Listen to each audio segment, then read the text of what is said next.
This is the best of VOCM Open Line. We're going to line 3 now, where we have the Minister of Health and pretty well everything else, Layla Evans. Minister Evans, welcome to Open Line. Hey, thank you for having me on.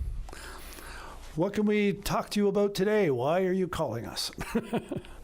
Well, I don't have much time now. I'm trying to get through to you. I'm not sure what happened earlier, but now I only got a couple of minutes. So, Sure. It's really difficult to even start talking about things. Well, why don't you start and we can pick it up again on Monday if you have the time. I'm happy to have you on. I'm the Minister of Health and a lot of other things, but I'm not the minister responsible for the Provincial Archaeology Office or the rooms. And I'm out there on social media being vilified. Yeah. I'm being attacked as to the point where I haven't even been able to travel home. Because of how hostile this is towards me. Is it happening in you? So it's happening like it's not just the keyboard warriors. It's actually translating into difficulty for you at home. Well, for me to get home, actually, there's been such an uproar about this, and they're making me the face of it, and and it's also in fact impacting my ability to do my job as an MHA because I've been a really strong advocate for Indigenous rights, and what I mean by rights is trying to get access for services, healthcare, housing, just transportation, and like none of that information is getting out there. Since I've been in now as a minister, I've been working very, very hard, but I have no supports. Like everybody else who is a minister has, comms directors. I don't even have a senior comms person right now, even though I'm the minister for 6 different departments. Why don't you have a comms director? Because you get a major department. I don't, and I'm being vilified. I got no help to fight this. I want to mean fight it is because in actual fact, I'm being made the face of this, and I am not the person responsible. In actual fact, when this happened, I was up in Ottawa. I was actually hosting, and I was the chair of the Northern Development Ministers Forum for all of Canada. I was chairing it 6 days post-surgery of, a huge surgery that I have in terms of my battle with cancer. And I'm up there fighting this. And, I got interviewed yesterday. Finally, I was able to get an interview. And the lady there from CBC was saying, well, I'm not taking, I've been dodging questions. I wasn't dodging questions. I've been ready to actually talk to people about this, and for me, it's very, very upsetting. I'm very supportive of Innu, and when you look at what's out there in the news right now about their timelines, I'm being told, and now I'm not the minister responsible for the Provincial Archaeology Office that's conducting this. I'm not the minister responsible for the rooms that created this hostile environment with the Innu. I got brought in last minute to try and basically help the Premier. The Premier was not involved in this as well, and the Premier really wanted to support the Innu, and so I was brought in to try and work with the Premier, but I'm the one that's basically being vilified. Like, I got Innu out there who believes that I'm trying to erase their rights, their history, and I was just told recently that there's 8 anthropology and archaeologists now that's writing letters supporting the Innu presentation of their timelines. So what I'm going to do now, even though I'm not the minister responsible, I want to contact and work with these archaeologists to see how we can actually work with them in supporting the Innu timelines. I've always been an advocate for Innu, and for me, it's very, very important to get the information out there. But I need help. I need help getting the information out there, and so I'm very appreciative that you've actually put me on Open Line, even though I've been only given less than 4 minutes. So for me, it's I'm not going to wear this. The thing about it is, I think it's too important for me to be allowed to continue on to be a strong advocate for Innu and for the Inuit, because I want the truth to come out. I also want to improve services and infrastructure for Innu and Inuit, because we've been overlooked for decades. The thing about it is, it's a form of systemic racism where the Innu and Inuit communities, especially in northern Labrador, we don't have the services that other people take for granted. We don't have the access to the health services.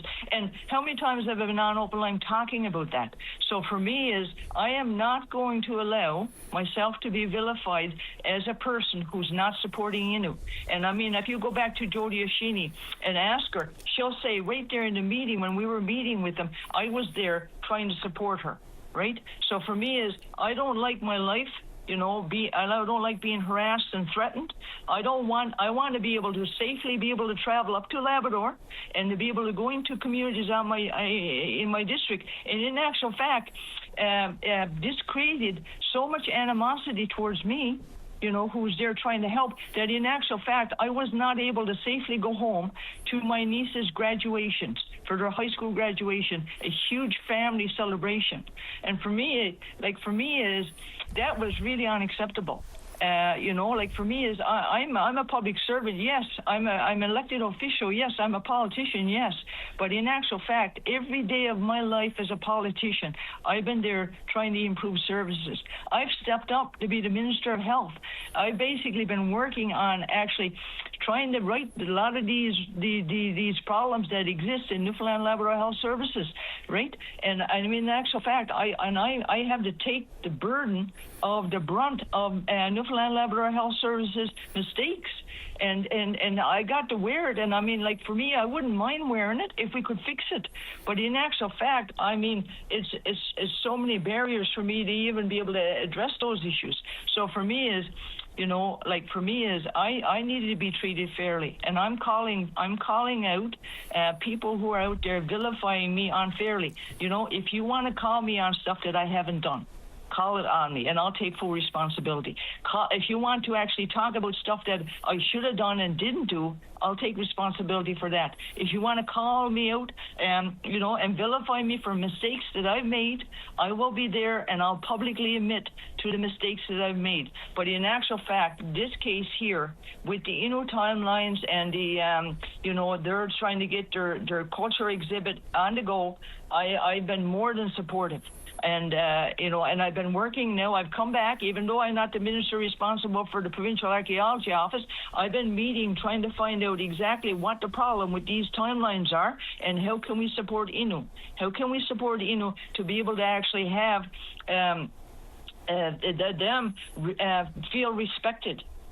Feel like they're being treated fairly for the rooms. I'm not responsible for the rooms. I may be minister of 6 different departments, but I'm not the minister responsible for the rooms. But I am trying to work to find out exactly what issues the Innu have with the rooms and get that resolved. And I also want to say, and I hope it's carried, that the Premier, when he went to Labrador, he went to Labrador with the expectation of being able to help resolve the issue with the exhibit.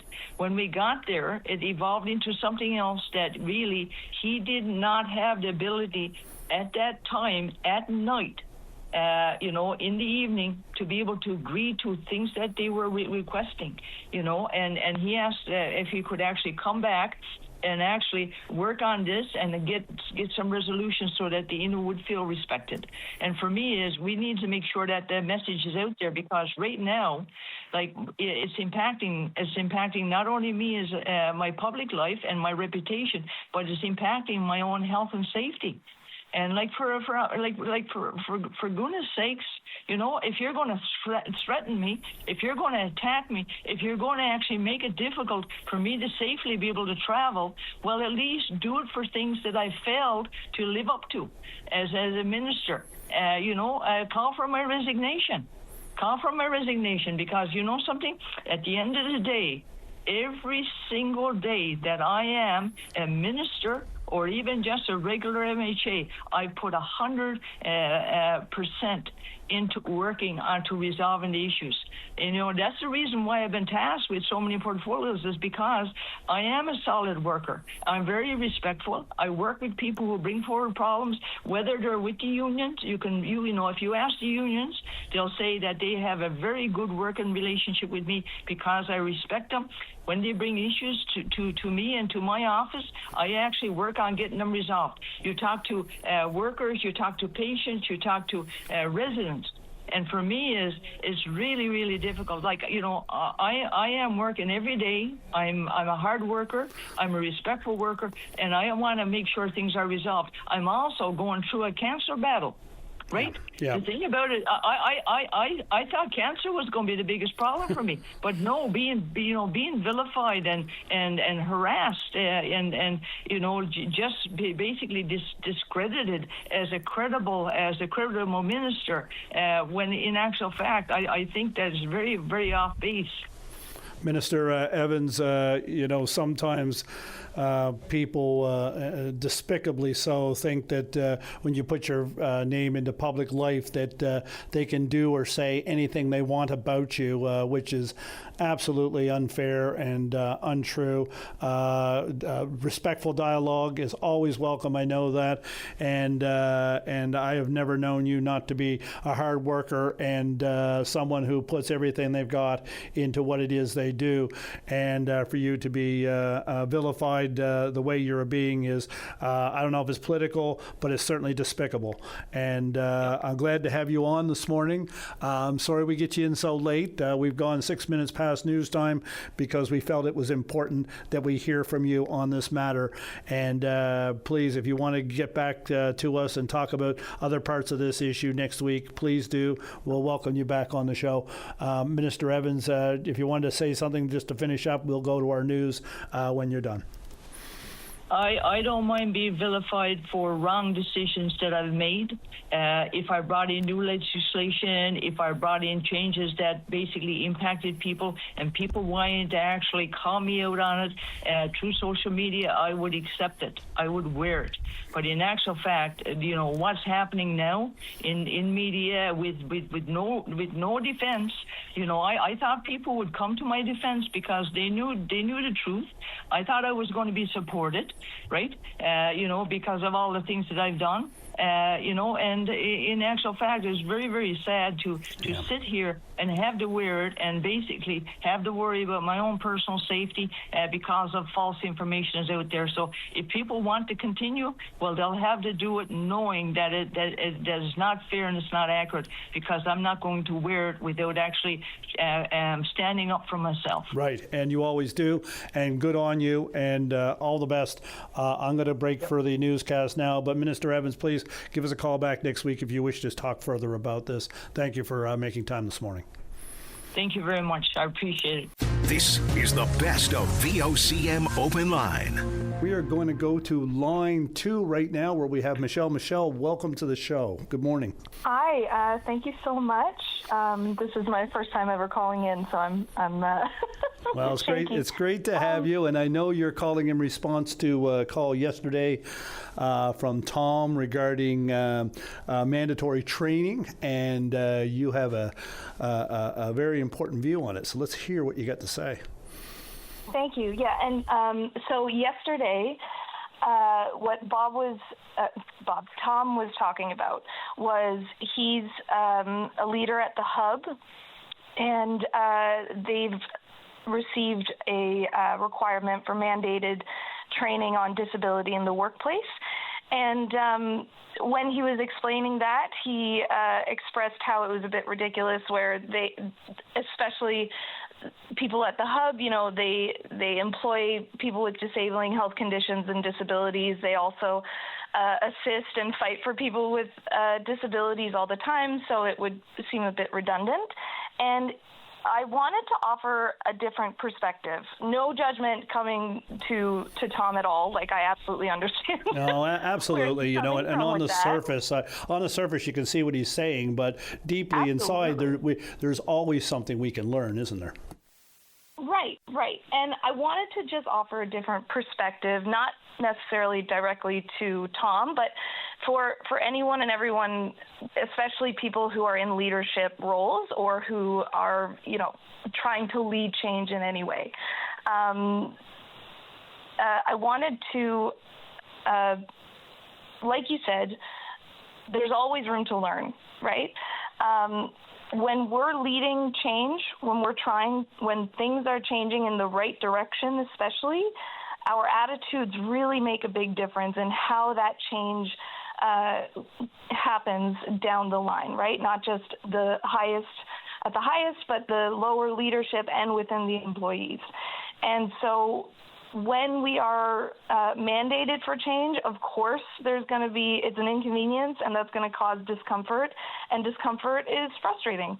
But we can always change our perspective. And one way that I look at it is when we loosen our grip on what has been or what it is, then we make space for hope and possibility, right? I'm seeing a lot of really great change that's happening in around Newfoundland. I only just moved back here last year after being away for some time, and in my time away, I was also became disabled from a number of different conditions, and also became an occupational therapist. And I was working with adults who'd been in motor vehicle collisions, and I can tell you that no two people with the same diagnosis have the exact same needs. And there's always room for professional development. There's always room to be learning and growing and getting to understand the human experience of living with disabilities. And it's the perspective I have in terms of the organizations having mandated disability in the workplace training is that I'm so glad that places, including such as the Hub, aren't being overlooked. They're not being given, grandfathered in or a hall pass because they work with people with disabilities, and you would think that they would know how to accommodate or how to support them.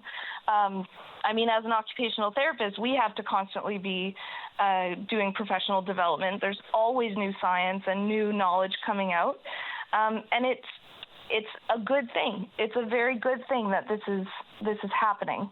And not only the changes, and new learning and all of that gets incorporated into training and programming and so forth. The refresher of information you may already know that falls to the back of your mind, to the back of your practice, is always good as well. Yes, absolutely. And someone who is constantly fighting for and working with people with disabilities, they might have the language that they've been using for a long time. And these types of training opportunities, they give you a different vocabulary to work with. They give you different opportunities an increased vocabulary, a change in the language. It allows you to connect with more people. And when you're trying to lead change, or if you're trying to advocate for people or support people of any kind, of any background or disability level, being able to connect is what makes a big difference. And not to mention that, of course, the leadership are going to get this training, but also the employees who receive this training, they're also going to be learning a lot, and they're going to be able to take that into the rest of their lives, into their personal lives and in their careers. And if they want to be and move towards a leadership role, this is going to help them move towards that as well and be the leaders that we need in our society. Yeah, and it's not just, and what you're talking about, and I know you're an occupational therapist, but it's not just for people with disabilities. These repetitive training processes that people go through for safety in their workplace, for dealing with difficult situations, and all these different types of programs that are available and companies avail of all the time. time are not necessarily always the same. I know I'm an elected councillor, and I've been one for a number of years, but every 4 years there's a mandatory set of, upgraded training that comes out from municipal affairs that everybody that's on a council in the province has to take. And you may have heard most all of it before, but every now and again you hear something new, or it reminds you of something. So there's value in all of that. Yeah, absolutely. Absolutely. Things that we learned years ago, but because of the way that our life went, we didn't really touch that, or it's stored in the back of the storage unit of our mind. It's really great to bring those things up and be able to use that and reflect on how you're on your practice, or on how you're navigating the world, how you're engaging in the workplace. There's so much value in it.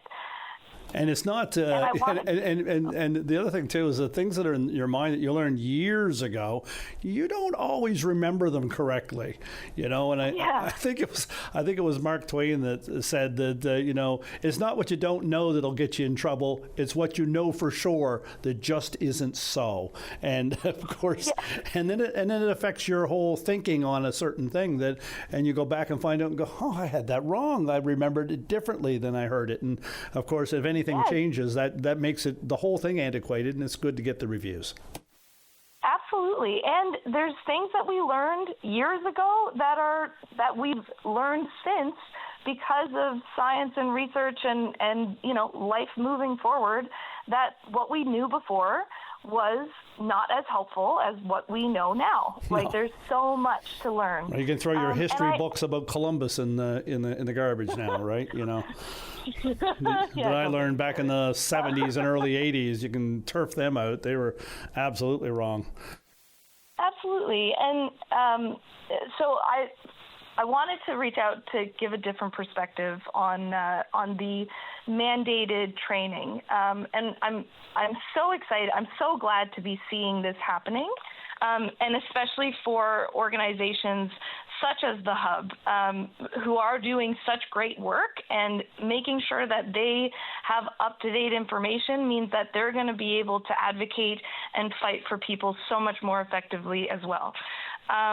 And I wanted to actually give a suggestion, because I know that Tom at the Hub, that they're not the only ones. That's not the only group who is working with people with disabilities who'd have to do this mandated training. I mean, there's groups all over Newfoundland and Labrador, all over Canada, that are going to have to be doing these trainings, and who, when receiving the notice that they have mandatory training, they're going to feel it's not appropriate for them. And that's I would strongly suggest, and take it or leave it, but they could, if they have to do this training, if they know what areas they're already strong in when it comes to understanding disability in the workplace, I would encourage them to prepare to provide meaningful, structured feedback and suggestions to submit to the government body that's making them do this. If they have access to the information of what's going to come ahead of time, maybe they can ask for something that's more tailored to a place such as the Hub, so that they're not getting the bare bones as the same as what another organization who doesn't prioritize hiring and working with people with disabilities. But they can, things progress when we give meaningful feedback, right? And the government, the teams that have prepared this, it's not one person saying, oh, you have to do this. There's lots of people that come behind this, and the more feedback we give them, the more tailored they'll be able to give these types of trainings to specific workplaces. Yeah, and Tom has been a great leader down at the Hub and so forth, and I know that they don't work in a vacuum down there. He is as privy to all the most up-to-date information and practices as anybody would be, and of course, feedback from him and the organization and other organizations back to, those that are overseeing the training and so forth would probably be invaluable to the training going forward, and because because they're living real life experience, and they learn things that not necessarily the people putting the training together might hear all the time. And of course, it would make for better training for everybody, getting that feedback from places, say like the Hub and other organizations that work with people that are working with disabilities. Exactly. Yes. So, Michelle, exactly. thank you. I appreciate your time this morning. Did you have anything else before we move on to the break? No, I think that's great. Thank you so much for your time. I really appreciate it. Thank you for your perspective, and thanks for calling in. This is the best of VOCM Open Line. We're going to line 4, where we have Corona Brophy, who is the founder and director of the Celtic Fiddlers. Corona, welcome to Open Line. Well, thank you so much for taking my call today. And I wanted to say hats off to Sheila for promoting this information that we need for our seniors. It's so important. And anyway, I'm calling about our upcoming show. We have a show on Sunday, this coming Sunday, at St. Peter and Paul Church in Bay Bulls at 1:30. It's called Why the Irish Came to Newfoundland, Celtic Tides, which joins our Irish connection to Newfoundland. And it's a narrative with songs about the journey of the Irish fishermen when they were brought over by Calvert in the late 1600s. It's a great show. It's an all-ages show. It's about an hour and a half, and we're looking forward to seeing as many people as we can to share that lovely story and the songs as well.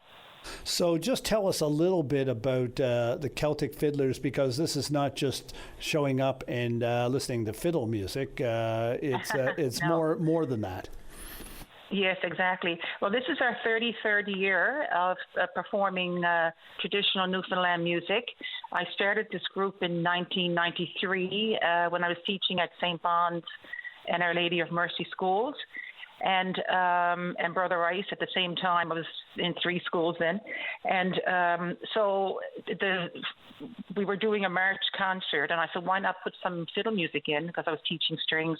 And so that's where it became. And so the kids all came through Brother Rice High School, and then eventually Gonzaga, and now we're a community group. But only yesterday we got great news that we were one of the finalists in the Intercontinental Music Awards in the instrumental category for our song Gypsy. So I was thrilled with that, But we continue to do our own shows mostly. We do as much as possible in the cities and festivals and corporate events. So we continue to do that, and we're also finishing our 7th CD, which will be called Catch the Wind, and that should be out by the end of the summer, hopefully. So, I was just going to ask you where people can hear Gypsy and your other music, and you're doing CDs. Are you on anything else? Are you online somewhere? Oh, yes. We have all our music online. You can check our website, thecelticfiddlers.ca, and you can go there and listen to our tunes.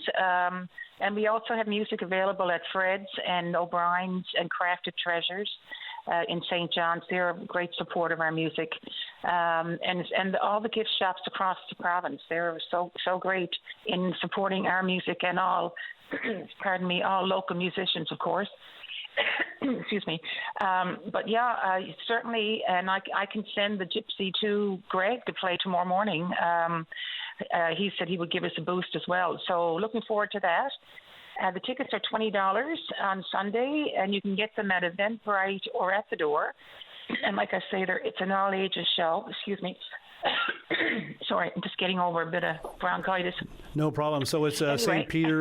Peter and Paul's, and it's in Bay Bulls. It's 1:30. Yes. Is it tomorrow or Sunday? On Sunday? Sunday afternoon at 1:30, yeah. And we performed this show in Dublin 3 years ago at the James Joyce Centre, and we had a full house.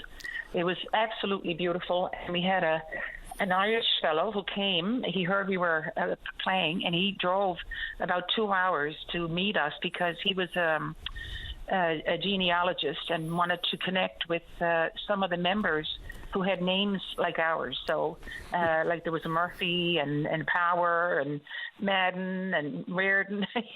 So Yeah. that was quite moving when you meet somebody that was born in Ireland and they're part of you. So it's quite the connection Well, when you meet someone. Yeah, and with the show you're having on Sunday, it's great that the music, and all of that, but keeping the stories alive, keeping the heritage of our connections with Ireland alive, and so forth through your stories and through your music is a fantastic addition to the cultural landscape of our province, and you must be very proud to be able to do that and pass that on. And I'm sure that the responses you get from people when you do that are probably overwhelmingly positive.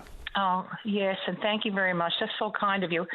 We also, like a lot of people think that the Irish came here when the famine happened, but that was not the case. They were here a couple of hundred years before that, just fishing and then returning to Ireland in the fall. They were seasonal fishermen. So this is the story. It's a journey of that to present day. So it's a wonderful timeline, and it shows the history and like the cod moratorium, the oil, all those things that affected our fishery and what brought the Irish here. Yeah, we have a great connection, and it's shared back and forth. I know people that visit here and people from here that visit there. I always say, "Oh, we got to go to Ireland. We got to go." I said, "Why are you going to Ireland? Aren't we Irish enough here?" And, but the people come back. They have wonderful stories and a great connection of heritage, and they feel it when they go there. And people that come from there here, they feel it when they're here as well. Oh yes, absolutely. Corona, thank you very much for raising this. So it's Sunday, 1:30, St. Peter and Paul's Bay Bulls. Great show, I believe, $20 ticket. And yes, that's right. You're going to get Greg to play Gypsy on the show tomorrow morning. That's great as well. Yes. You have a great weekend, and all the best for the show. Okay, Darren. Thank you so much for giving me a moment of your time. All the best now. This is the best of VOCM Open Line. We are going to go to line 3 where we have Julie. Welcome to Open Line. Good morning, Darren. Thank you for taking my call. I just want to extend an invitation to anyone in the whole province, actually, who's looking for some great entertainment this weekend to join us in Buren at the 41st Annual Festival of Folk Song and Dance. Okay. What do you got on tap? On Saturday. Oh, there's singers, there's guitar players, there's accordion players, there's fiddle players, there's everything. And dancers, of course. We've got dancers as well, and it's a great festival that takes in all venues of music, mostly traditional, of course, because that's what we're all about, is the Newfoundland and Labrador cultural. And we're hoping to see a great crowd there, and it's a good bargain, $10 for the whole day. And kids under 12 and under are free. So you're not going to get much for $10 these days. No, sir. And Julie, there's no shortage of talent down the Buren Peninsula now, is there? No, absolutely not. Absolutely not. You have all the Placenta Bay crowd and beyond. Yeah, no, and what a beautiful place down there, Buren, out through Buren Bay, and all of that is incredible for anybody that's out for a run this weekend from anywhere. Drop by Buren, enjoy that festival down there, enjoy the music and the entertainment and all that comes along with it, and have a run around the area down there because it's incredibly beautiful and scenic. It is. It's at the Oldest Colony Trust in Buren, and it starts at 1:45 tomorrow. Okay, 1:45 on Saturday. That's great. The Buren Folk Festival. Like I said, it's an incredible area. Take the drive down. Make the turn at Goobies and head on down and go on out to Buren, and that area is fantastic. Thanks, Julie, for bringing that to our attention, and all the best with the event. Have a good weekend. This is the best of VOCM Open Line. Welcome back to Open Line, and we're going to line 2 where I have Carl. Carl, welcome to the show. Good morning, Darren. How are you doing today? Good boy. How are you doing? I'll take you off speaker there. Now I'll talk to you there. Sure. Darren, I got a bit of a tragedy and sad anniversary, I guess, for today. Yep. July the 3rd, 45 years ago, in 1981, the Arctic Explorer, which was a seismic vessel, sank off the coast of St. Anthony with the loss of 13 souls, and 19 were saved. They spent almost 3 days in the water before they were rescued. And everyone is familiar with the Ocean Ranger disaster, certainly, and the Cougar helicopter as well. But these guys also really were, they were the guys that discovered the oil, being the seismic crew, and so on. So I just wanted to bring it to the attention of your listeners. I know there's probably children and so on who had parents, fathers for sure, aboard that vessel. Yes. I sailed that vessel myself in 1979 and 1980, and I knew some of the guys that were lost. Yeah, and just looking it up, and I wasn't familiar with it myself, but I note that this tragedy, the loss of 13, the 19 that had to spend so much time, were they in a raft? Do you remember? They must have been in Yes, some sort of a raft. They managed to get an inflatable raft over the side. What happened? She took on a severe list and capsized. And they managed to get one of the life rafts off, and but as it was, that one ended up with a puncture in it, and they spent 3 days pretty much bailing water out of it, trying to keep it afloat. 3 days. So when I look at this, and I'm just reading one little bit here that I see, it spurred, the tragedy spurred a formal judicial inquiry that prompted significant Canadian Coast Guard policy updates. And it doesn't surprise me in the least to see that one of the updates was protocols such as having emergency location transmitters on regional vessels. So it sounds to me that people were searching for them and were looking for a needle in a haystack, trying to find them. Yeah. They didn't have a transmitter on board. And the worst thing about it, I mean, it was off the northeast coast on the eastern side, so like, there's pretty barren land and not many liveryers there to look out, because they could see land most of the time. Okay.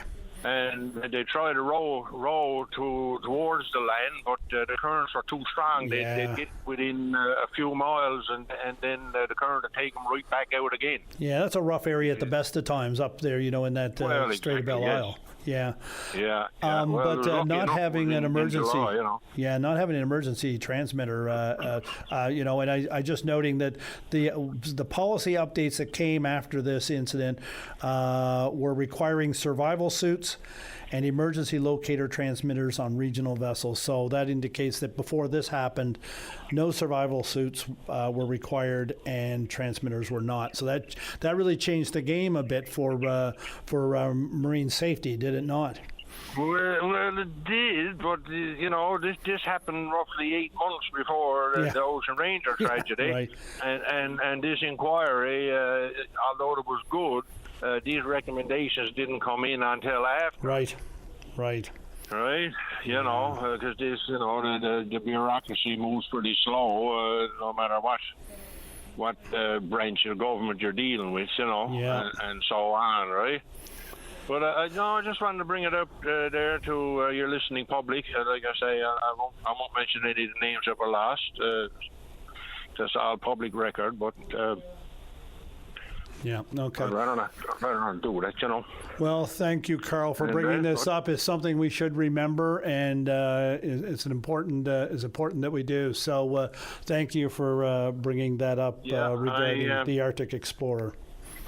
I tried to get some kind of a memorial, to those guys, with being the offshore type thing, and there should be. The oil, There should be, regardless.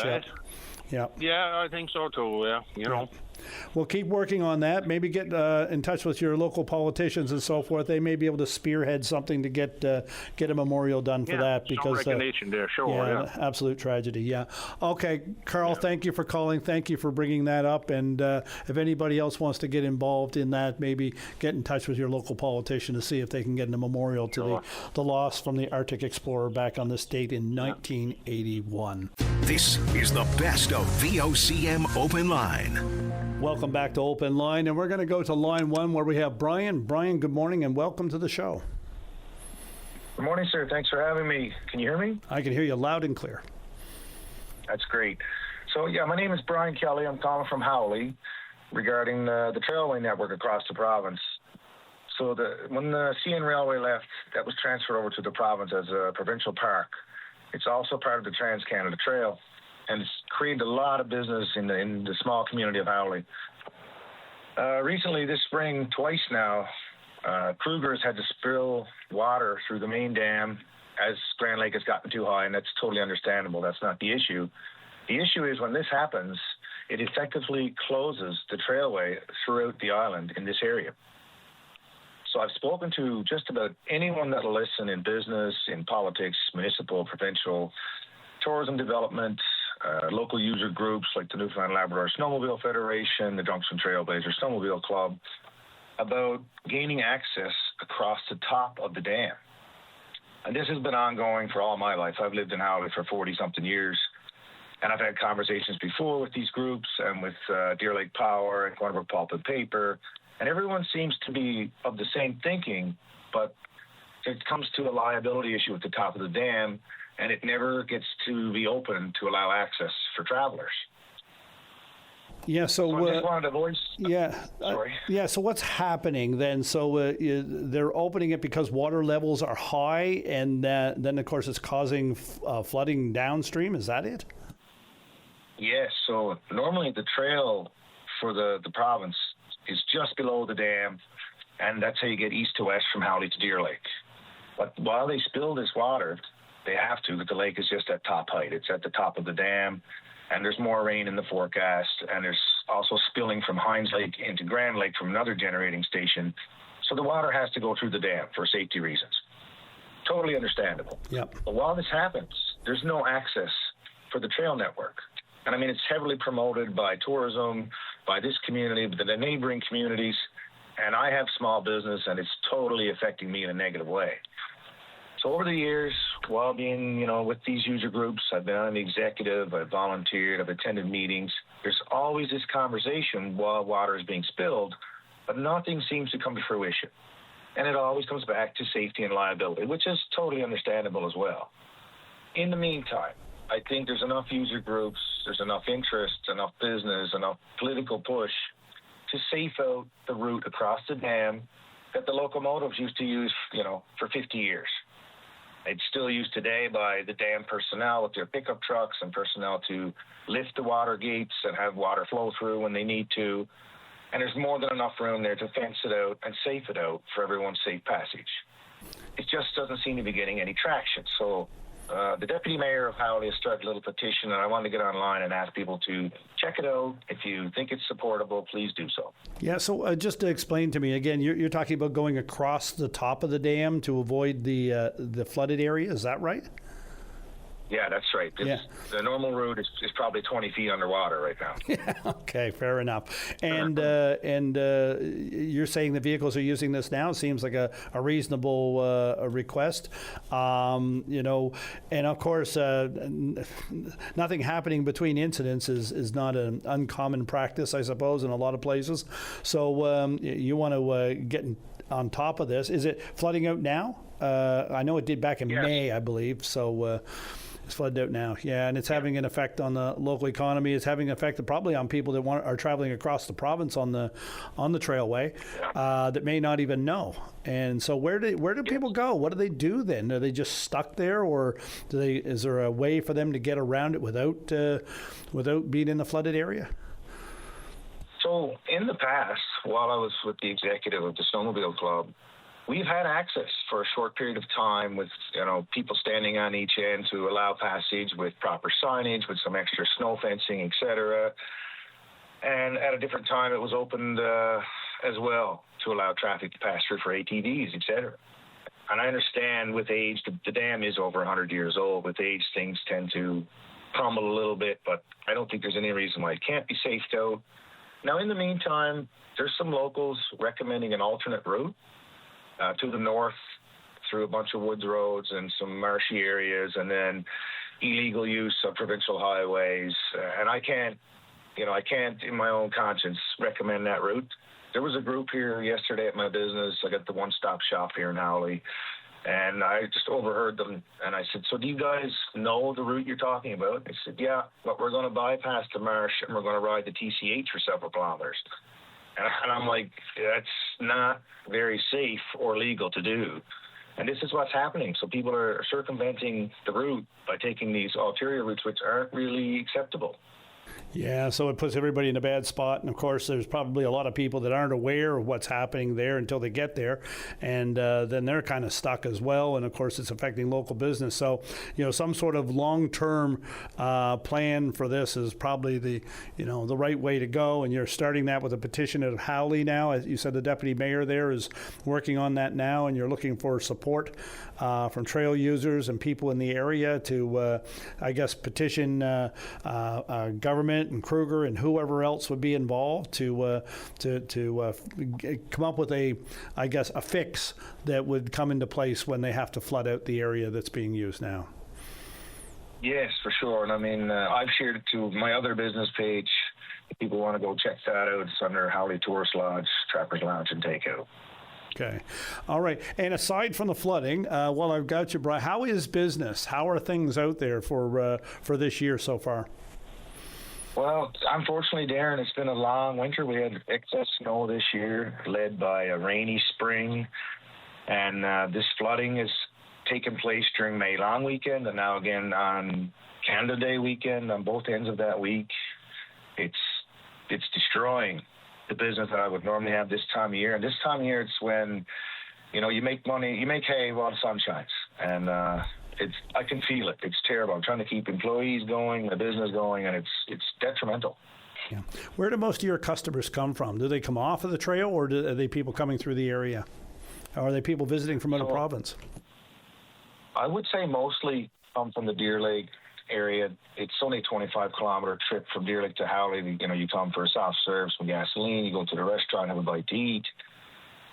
But in talking to tourism developers about all this, I've learned, on average, 1,500 machines per year grab the ferry in Nova Scotia, go to Argentia, and then take this route back through the province to Port aux Basques.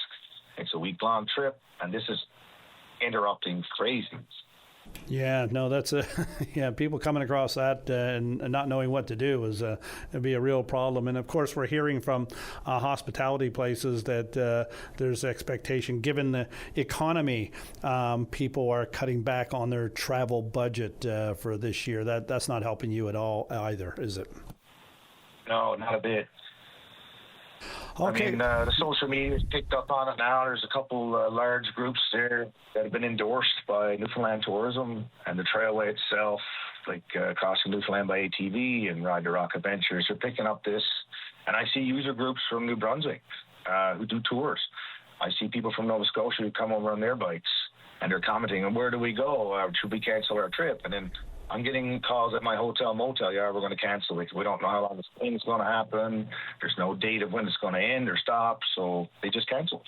Yeah. You'd think that there would be more consultation on this with people that are affected financially, of course. Local economy and for people for their summer recreation would be involved as well. Brian, anything else you want to say before we let you go? No, that's great. Thanks for the time, Darren. I appreciate it. Yeah, no, I appreciate your calling in and raising the issue, and good luck with the petition. And hopefully it'll get some legs, and you guys can get a resolution to this that works for everybody. Thanks, sir. Enjoy your weekend. This is the best of VOCM Open Line. Just interestingly, I'm of the age when somebody says something happened 20 years ago, I automatically think of it's happening in the 80s. And of course, the 80s were 40 years ago. But I had a moment to look up what was going on 40 years ago in the movie business. And for the month of June, and this may seem strange, but for the month of June in 1986, 40 years ago, the top movies for that era, and they're grossing in the theaters. And they were at a time when people had didn't have DVDs, but they certainly had VHS, and wondering whether the movie business would actually survive. And the top movie was Top Gun, and for the entire month of June, it had grossed $45 million domestically in Canada and the United States. And I said, I wonder what it's like today. And of course, today for the month of June, Toy Story 5 was a top grossing movie 40 years later. It grossed $297 million domestically for the month of June. So I guess the VHS and the DVD and all that was going to kill the movie theaters and the movie business did not come to fruition. People are still going to see the shows. Okay, right now I am going to go to line 2, and joining me is the MHA for St. John's East, Sheila O'Leary. Sheila, welcome to Open Line, and I'm sorry you had to sit through that piece of useless information regarding whether we're going to the movies or not. Do you go to the movies yourself? Do you go to the theater? When I have an opportunity, I do. I love to go to the movies and sit in the dark theater and just experience it, but I don't get much time, unfortunately, these days. I do too, but I don't get there very often, maybe once or twice a year, but I think you and I are of the same ilk. We love to see the live stuff, the music and the local theater and all that, because that is truly fantastic, right? Yeah, and it's wonderful to hear your voice, honestly, on the radio. It's great to have an opportunity to speak. I don't think you and I have had an opportunity to speak outside of our former municipal role, my former municipal role, certainly. Yeah, the last time I think we saw each other was at a wildfire event hosted by Newfoundland Power up at Pippi Park, I think. That's correct. That is correct. Absolutely. Wonderful. So Sheila, anyway, this morning, there's lots of stuff to talk about. Tons. And of course, you're raising a concern. The provincial NDP are raising a concern about communication with regards to wildfires. And one of the things that people mentioned was somebody said the other day there was 23 fires burning in Labrador, and somebody said 23 fires? I had never heard that before. So you have a concern about information and how it's being disseminated, and maybe you're basically saying it needs to be more full in the communications. Absolutely. Look, the communication has been poor. We've been witnessing it over the past several weeks. There's been this deafening silence, actually, and so the communication for government, we need clear communications. It's paramount. We've been seeing kind of poor communication and knee-jerk reactions to some ongoing, really important issues, but specifically about the fires. We're talking about public safety, and people need to understand what they can and can't do. It's really important, and we have really diverse modes of communicating. Obviously, social media, websites, all of that kind of stuff. But you as a journalist, they're bringing the news to the people. These are important roles, obviously, about getting the information out. There's a lot of people who are not tech savvy, a lot of seniors out there who don't access anything other than maybe the odd Facebook or something, but government needs to put this information front and forward and also be present for it. There's a number of different methods that you can do this, but I just use an example, the flooding that's been happening in Manitoba. All the information linking to the flood information is on the front page of the government page. Where have the politicians been on these issues about bringing it forward, making sure that people are very clear about what they can and can't do? Darren, when we talk about, the fire ban, and for example, just the fireworks that just happened and the cancellation, there was a lot of confusion around that. And I will say, I think that the municipalities did a really good job of trying to get that information out. However, the provincial government, not the same. So we haven't heard from the ministers directly. We're starting to see some people coming out now, but it's been several weeks, and it creates anxiety out there for people when they don't know what's what. Yeah, and I guess, and I say this, guardedly, but there's a lot of pressure on municipalities to get information out because they're dealing with people on the ground that want to know if they can they can light up their barbecue, or if they can have a charcoal, or if they can have a backyard fire or a campfire. Can they light a fire on the beach, and all these different things? And quite frankly, it can be confusing given the given the style of information. I know there's I guess a regulated chart now, but how people get that information, and unfortunately, people sometimes listen to the wrong information from the wrong sources on social media, and then it gets even further confused for people. And not only does it confuse people, but, imagine if you actually go ahead and set a fire in an area where it is very vulnerable. There's also really hefty fines that are associated with this as well. So, there's many layers to this. I am a firm believer in really optimal communication. It means you have to do it from different levels. The government of Newfoundland and Labrador needs to be front and foremost on the website. But we need to hear from ministers. Where are they? We need to hear from them directly. We need them to be speaking to the journalists. We need them to be out there telling the story so that everybody, because as I mentioned, the diversity of different ways that people communicate, you do not want people to miss the message. You do not want people to miss the messages. We're talking about public safety with wildfires, and we're going back into that season now. And yes, how else would we know that there's so many active wildfires in the province and what people can and cannot do? And, so that is a real issue. We have, I know that the government has a strong communications department. They have several folks there, so let's see, the information go out in a cohesive way so that everybody can be in the know, no matter what walk of life you come from.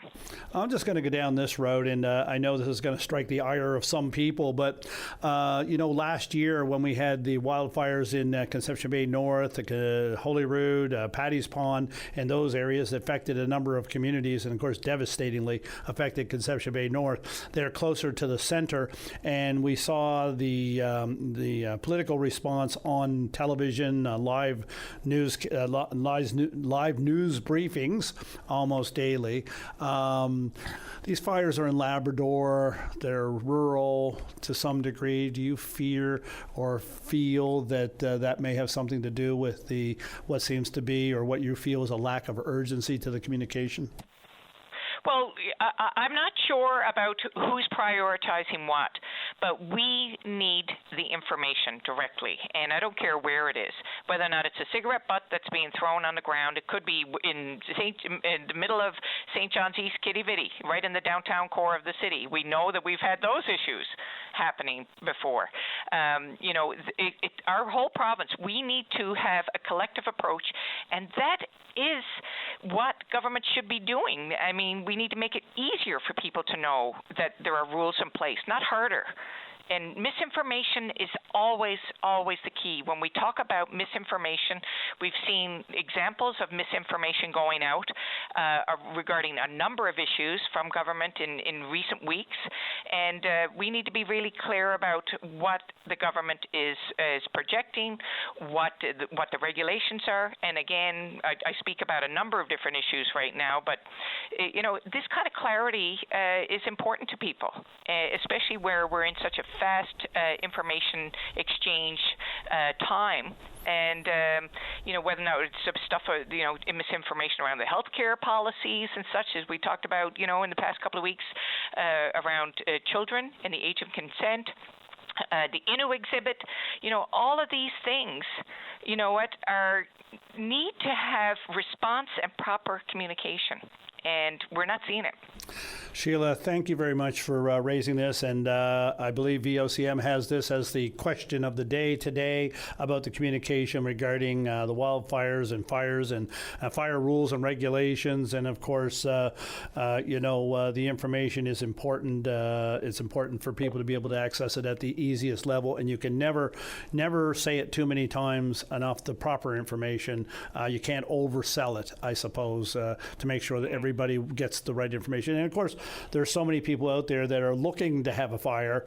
They're not looking not to have a fire. So they need to know for sure what the regulations or what the rules are or what the bans are in their particular areas. So Sheila, thank you very much for this. We're going to go to the break now in just a moment, but you take care and enjoy the weekend and the hot weather.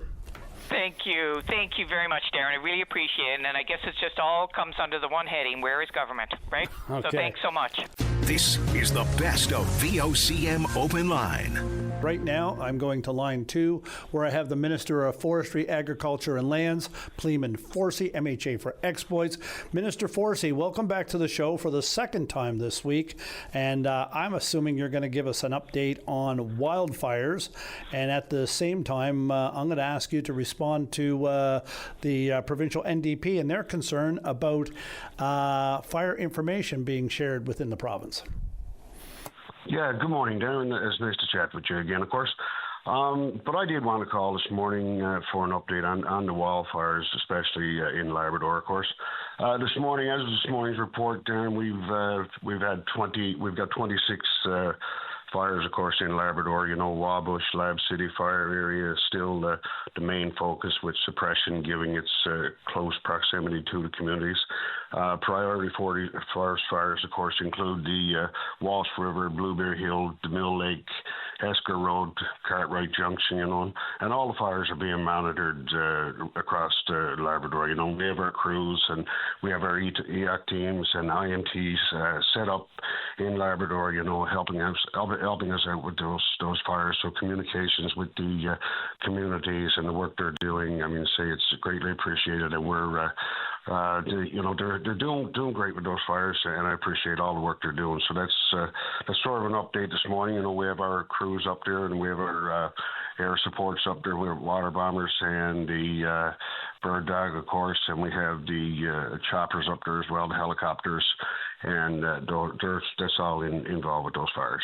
Yeah, and just so everyone knows, when you say EOCs and POCs, that's the Provincial Emergency Operations Center and the local Emergency Operations Centers working together to coordinate response and coordinate communications and information for the public. Minister Forsey, I'm reading this morning that evacuations have been lifted for some people in Labrador West. Is that correct? Yes, we did feel that there was some of the decrease there around the mid part of it, and we did put them back in a couple of areas now. I think around the Walsh River, there's still some evacuation there, but we did let some back in, you know, given the fire updates. Yeah, it's a hard thing to force people out of areas, especially if they're living there and so forth. I know some of it was cabin area and some of it where people were actually residing. So it is difficult to have people out of their homes. What type of responses do people get when they are evacuated up there? Is it local, or is it a service group, or is the province on the ground up there for that? Well, it's, the province is on the ground up there, of course. I mean, and safety is utmost, Darren. You know, that's a priority. Safety is always a priority. If we feel there's people in threat, you know, we'll certainly, get them out of those areas to make sure that all the crews, even the crews that's working in the areas, you know, so when their water bombers are flying over and the crews are working, you know, safety is utmost. I mean, so we need a clear area to be able to work those areas, and the response has been good. Yeah, and when you got people on the ground, forestry people, even volunteer organizations that are on the ground, they're working in some terrible, terrible conditions. You know, they're in the brush. It's uneven terrain. There's all kinds of different hazards, not to mention the ground floor sometimes, reaches temperatures 100, 150 degrees, and they have to be prepared for that. And it's hard, dangerous work that they do to help keep people safe and to keep the fires down in those areas. It must be, I guess, one of the biggest issues, or not biggest issues, but one of the biggest priorities government has, safety of its own workers and making sure that they have the equipment they need to perform those duties on behalf of all of us. It is, Darren, and they do those jobs professionally. I mean, so all the pilots, all the crews, all the officials, everybody involved, they do those jobs professionally. And again, we can't thank them enough for the jobs they do. And safety is certainly a priority. Do we have any fires burning right now on the island? Right now, there's two fires on the island, but those are listed as under control. Okay. All right. So this morning we just had Sheila O'Leary, the MHA for St. John's East, and of course with the provincial NDP, and they're saying the province is not doing a good enough job in letting people know what the fire restrictions are in their area and getting that information out so that people have the correct information as to know whether they can have a barbecue, an outdoor fire, what they can do. What do you say to that? Well, I didn't know the NDP had a problem, but I've never heard from either one of them since the forest fire season opened. So, but having said that, of course, Darren, the fire index, changes on a daily basis. It changes probably within that day, And we make posts, regarding the fire index to media and on our social medias.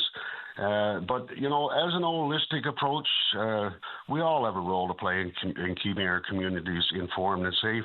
So, having said that, Darren, so I would certainly like to thank VOCM, yourself and your community, your station, and all the communities out there and all the municipalities for checking the weather index, and relaying those messages so that we can keep our community safe for all of us.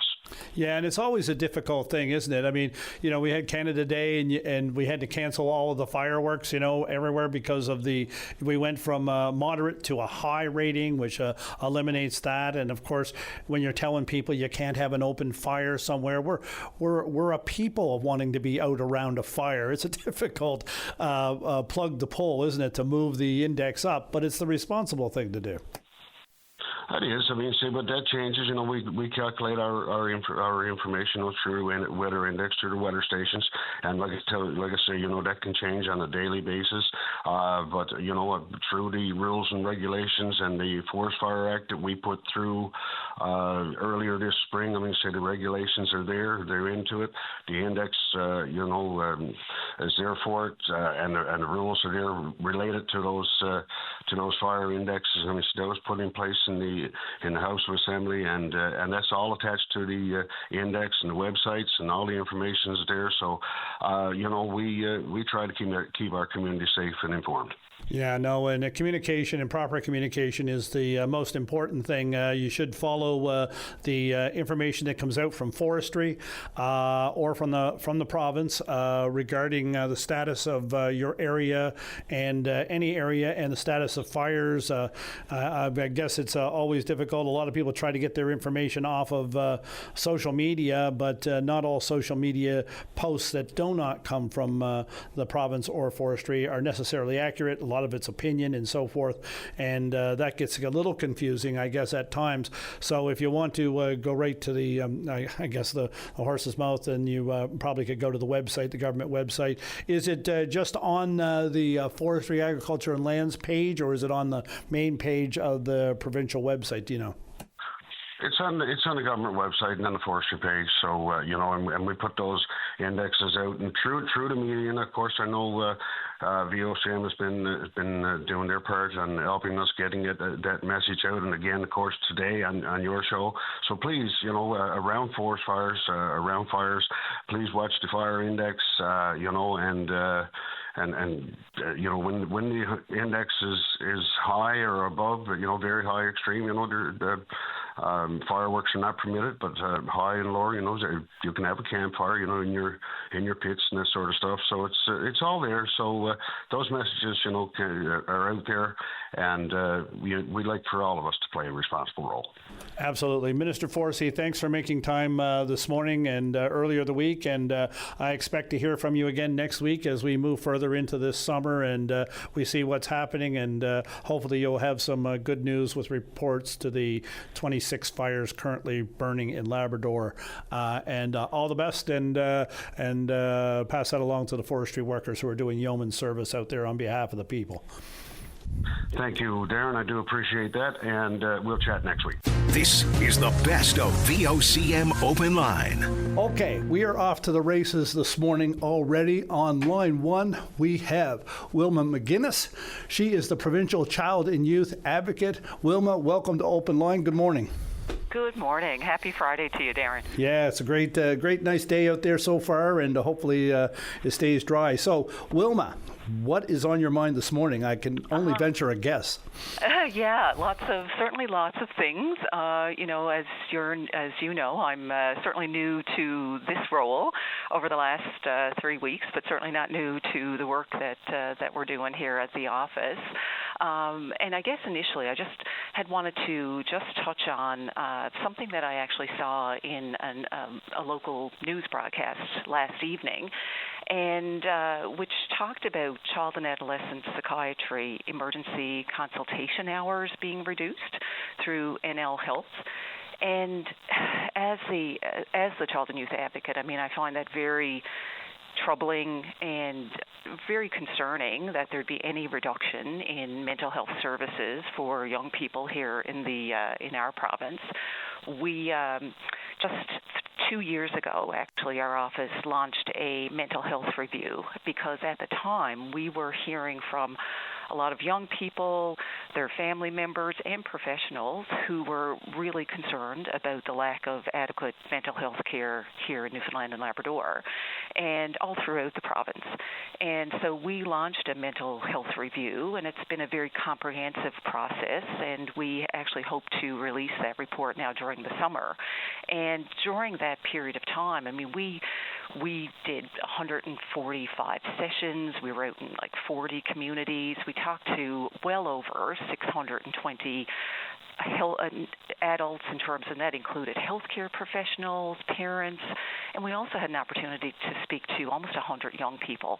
And, and unequivocally, I mean, they all spoke about the challenges in accessing mental health care for young people. So to see that last night on a local news broadcast certainly brought me much concern.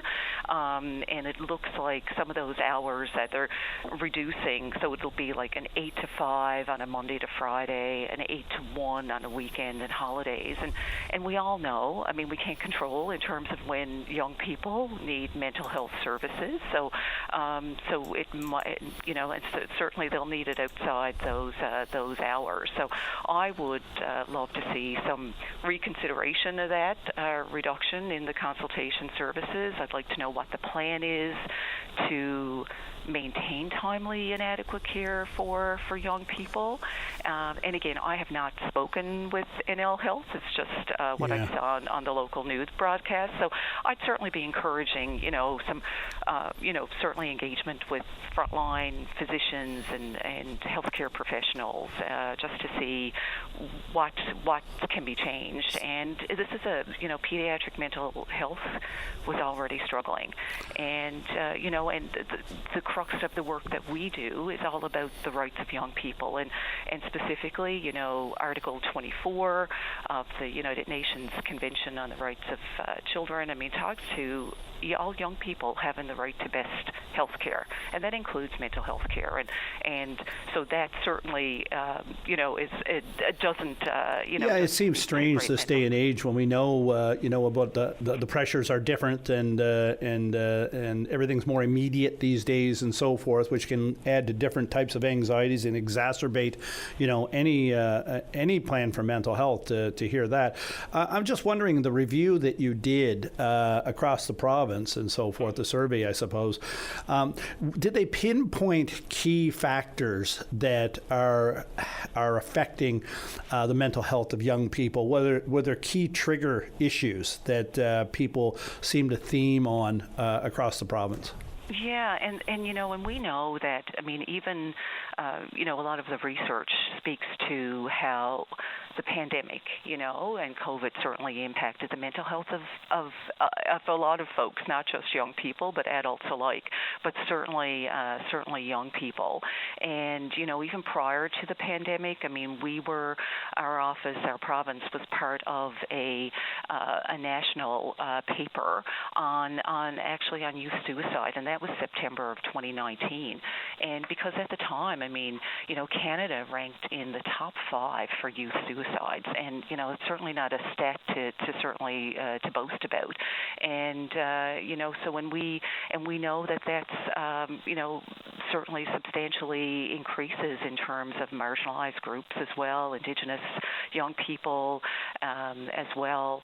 So there's certainly lots of factors, and we certainly look forward to, like I say, now in the next few months, once we release the report, we will be making recommendations at the time in terms of a lot of the deficits that certainly young people and adults have recognized here in the province.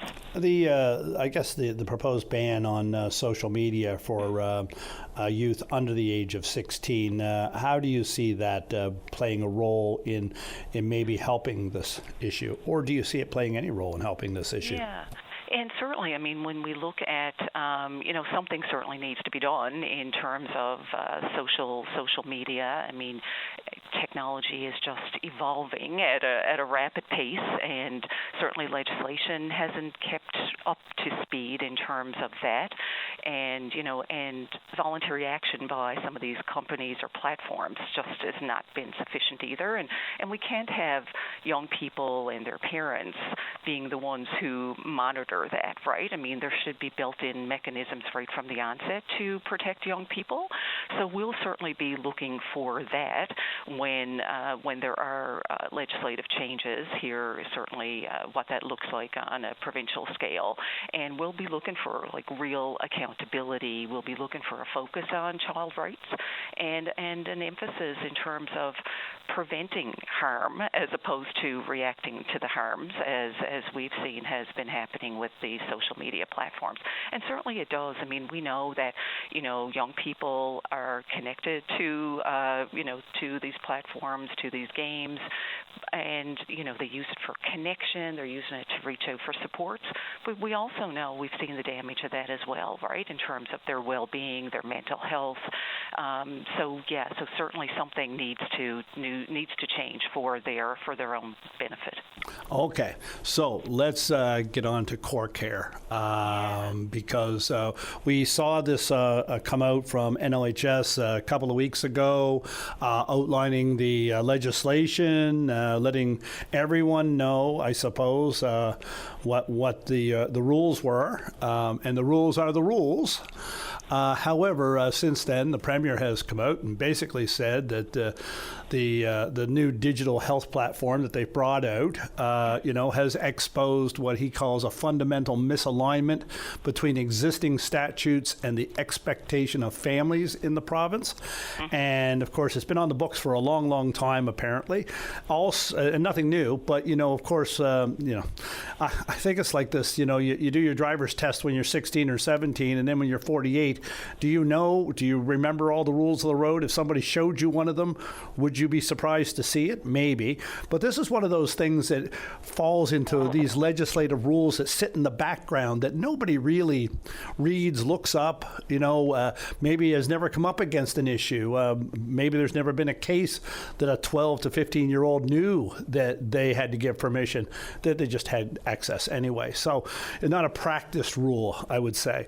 So, and then I'm seeing NLHS, I believe, sent a note to CBC a couple of days ago, basically apologizing for the method in which the information was made public. So here you are, you're the child and youth advocate. This has all played out over the last week or two. What are your thoughts on what has transpired and where we go from here?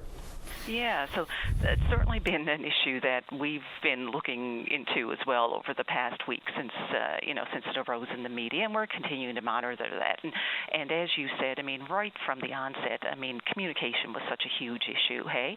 And, the information that went out without any real proper communication plan or any context or any explanation. And so understandably, I mean, it raised a lot of concern from some parents around the province, and a lot of debate certainly has ensued, and certainly I'd never minimize the concern that certainly has been raised. And as you alluded to, I mean, like we've discovered that there's been no change in policy, that the policy has existed for decades, and that's the rollout of this new platform has essentially highlighted that the policy has existed. And like yourself, I mean, we've also understand from the media reports that legislative change is coming in the fall to allow parental access, and I've not been contacted by the Premier with respect to that plan for any legislative change, but I'd certainly suggest that, any change certainly be in consultation with the Information and Privacy Commissioner as it relates to, privacy of health information legislation, and certainly my office would want to be involved and have some discussions there as well. And I do hope that there will be opportunities for parents and as well as youth to provide feedback in that consultation process. So I truly hope that, that there'll be what I'd call a robust consultation, as sadly, I mean, not all young people have ideal home situations. And so while while the change might address the concerns of parents, we also have to protect those children and youth who don't feel safe or comfortable at home in terms of those situations, right? And I guess from my perspective, I mean, as the child and youth advocate, I mean, my priority is to ensure the rights of all children and youth are understood and they're protected here in the province. And so this is not just an issue about parental rights of information. It's also an issue in terms of child and youth rights. And it's certainly an opportunity to highlight how parents play such an important and pivotal role in advancing the rights of their children and how they stay informed about, child's medical and health information. And interestingly, I mean, we at our office, in addition to the systemic work that, we're talking about here in terms of issues that impact a lot of young people, we also do individual advocacy. So young people, their parents, adults reach out to us when they feel that they're not getting the government service that they require, or they feel their rights are not being respected. And the bulk of the people who reach out to us are parents. So they're certainly the biggest advocates for their children in terms of when they feel that they need supports or their rights are being infringed. So every time that we're connected or contacted by anyone in terms of a service or rights, I mean, we're always looking at, and I referenced this at the beginning of our call in terms of the United Nations Convention on the Rights of the Child. So that's the framework that we're always looking at. It's the lens that every call that we take here to the office is the lens that we're applying, in terms of what rights are we looking at. And certainly this situation has certainly brought up, a lot of brought it to the forefront in terms of the rights of young people, and I'm hoping that that this issue has prompted a lot of great discussion in homes between parents and children, and that open discussion, I think, is a good thing, right?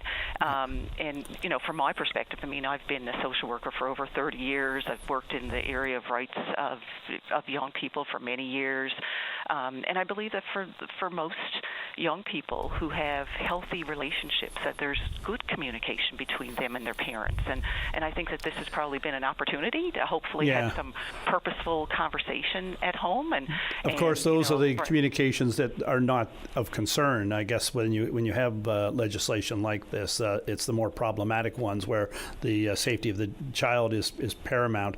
Wilma, I'm going to get you to hold on if you don't mind. I just got to go to break for a couple minutes. We'll clue up after we come back, if that's okay with you. Wonderful. All right. We'll be back in just a couple minutes on Open Line. This is the best of VOCM Open Line. Welcome back to Open Line. I am your host, Darren Bent, sitting in for Brian Callahan today and next week. And on the line, I have Wilma McGinnis, the Provincial Child and Youth Advocate. And Wilma, when you saw the information that came out from Newfoundland Labrador Health Service a week or so ago, and it outlined those rules, were you yourself surprised to see those rules? Not so much in the sense because, as we discussed there a little while ago, I mean, they have been around for a long time. I guess that it's just the rollout of Core Care has sort of highlighted that these policies have even existed.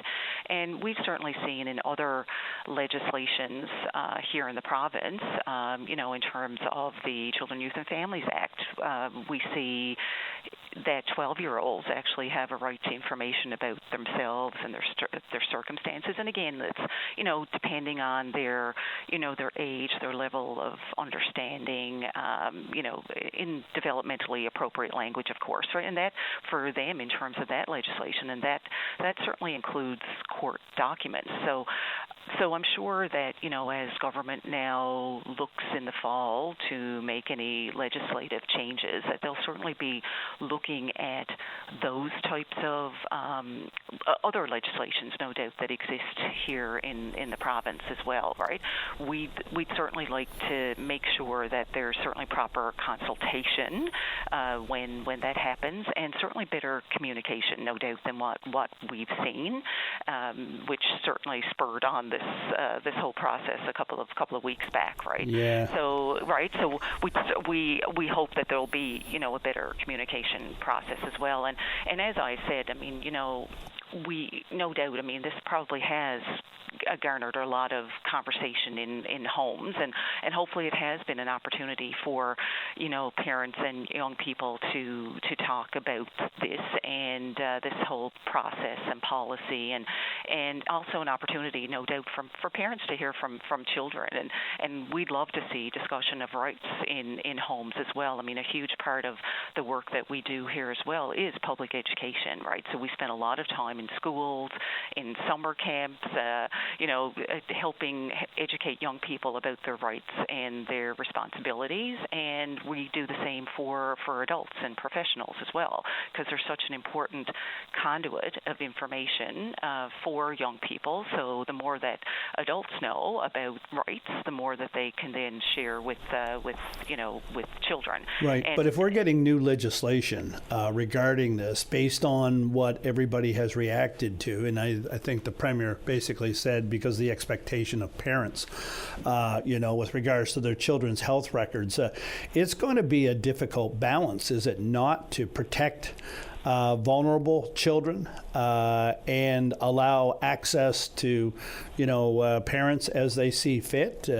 That's going to be what are you expecting to see any changes that would, still have restrictions, and how would they mix with lack of restrictions? Yeah, and that's why we really want to be part of that consultation process as well, because as we said a few minutes ago, sadly not every young person has a safe home environment or even that open communication with family, we have hundreds of young people who come into the foster care system every year in this province because there are home situations that just aren't safe for young people's well-being and much, risk of harm.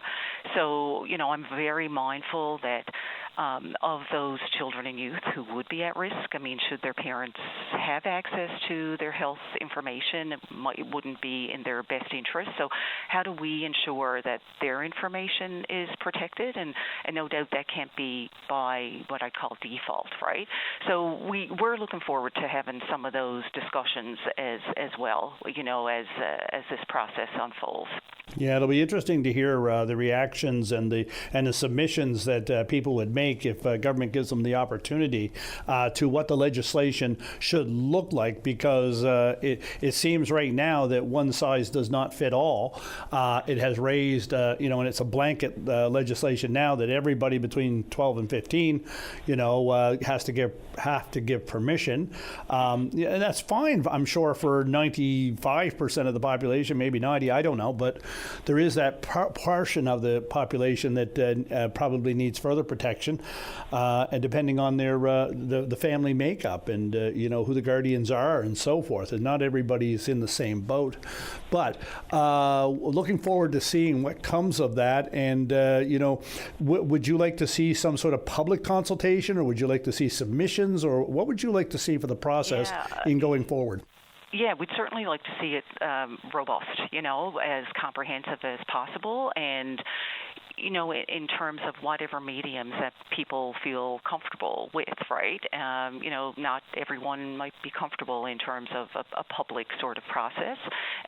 Maybe submissions are something that, so it might have to be comprehensive. And oftentimes when government, when they are looking at changing legislations or programs and things, usually that sort of consultation process is very robust. That allows some of that dialogue, those public consultations, and also the submissions. So we'd like to see it to be as comprehensive as possible, so that it is something that anyone can utilize for sure.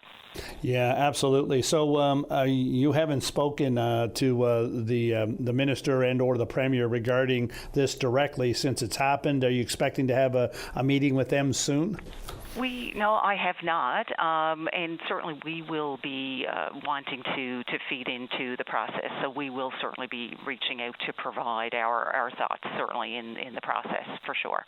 Okay. Well, Wilma McGinnis, thank you very much for calling in, Provincial Child and Youth Advocate, and sharing your thoughts and outlining some of the issues regarding this release of information that showed a legislation that I don't know how many years it goes back, but requiring consent from the child for parents to have access to medical records if they're between the ages of 12 and 15. It has certainly got a lot of conversation going in the province, rightly so, and it'll be interesting to see into the fall what type of legislation the province is looking at and whether we get to have a say or not. Thank you very much for coming on this morning.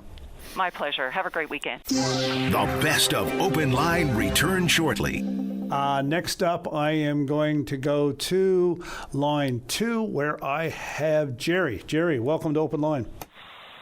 Good morning to you, sir. Good morning, Jerry. Hello. What's on your mind today? First of all, I'm old school, and I'm the stickler for principle. I'm calling about a purchase I've been trying to make over the last couple of months. I'm going buying a no-name brand of apple juice, a 1.89-liter bottle of apple juice. When I go to the self-checkout, the sticker price is $2, which is fine. It says 8 cents deposit, which is fine. But when I go to the bottom of the screen, the $2 plus the 8 cents comes to $2.38. The managers can't tell me why the extra 30 cents is there. The second time I went, the first time I refused to buy it, I went elsewhere. The second time, the manager gave me the juice as a complimentary. The third time I went back, the manager dropped the price to 30 cents. I went back in yesterday, and the only answer, they can't give me an answer. The only answer they got is that it must be the taxes on the apple juice, that brand of apple juice. The sugar tax disappeared a year ago, so they can't explain why the extra 30 cents is coming up on the screen. Yeah, and so 30 cents is 15%, which sounds like an HST tax, not the sugar tax. So it is odd that it is being added separate to the tax. Did you check your bill if you bought 3 or 4 items?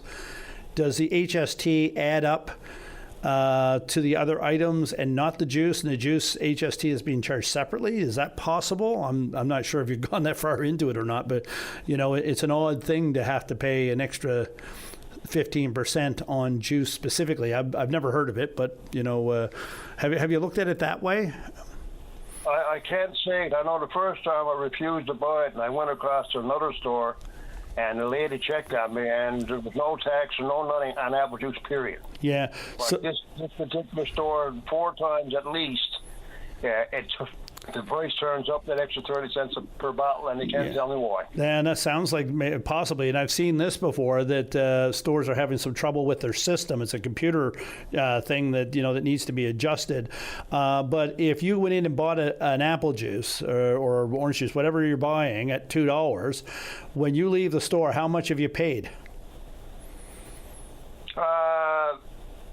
Well, at this particular business, this is at least 4 times now, and they can't fix the problem. No, but are you paying 15% HST on it, and then the 8 cents deposit? Is that what you're paying? Because that would be probably the cost. I don't know. They charge HST on juice? I suppose they do. But at that store, yes, they charge. But I went to a different store, and they don't charge it. Okay, but it's not. But I guess what I'm getting at is it is showing up as a separate item on one store's bill. Is it showing up in the HST portion of another store's bill? Is what I'm kind of getting at. Have you checked that out? I really don't know, but I'll tell you what I will do. Like I said, I'm an old school. I'm a stickler. Yeah. I will check several stores today. I will buy 1 bottle of juice at each store just to see what's good or not.